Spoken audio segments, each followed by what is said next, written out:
આ રોજ નોકરીએ જઈને કંટાળી ગઈ છું.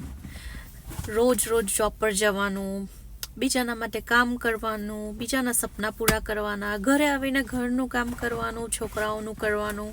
બહુ જ કંટાળી ગઈ છું. મને મારા માટે તો ટાઈમ જ નથી મળતો. મારે કંઈક કરવું છે, પણ શું કરું?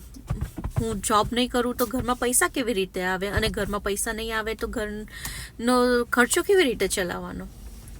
થોડા ટાઈમ પહેલાં હું પણ આ જ સિચ્યુએશનમાં હતી. હું પણ રોજ જોબ પર જઈને એટલી કંટાળી ગઈ હતી કે આમ કોઈક વાર મને રડવું આવતું કે હું શું કરું, આ સિચ્યુએશનમાંથી નીકળવા શું કરું?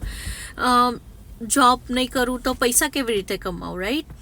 અને લાઈક જોબનું કામ કરવાનું, ઘરનું કામ કરવાનું, છોકરાઓનું ધ્યાન રાખવાનું, એમાં મારો પોતાના માટે તો મારી પાસે સમય જ નહીં હતો. પણ હવે મારી પાસે સોલ્યુશન છે.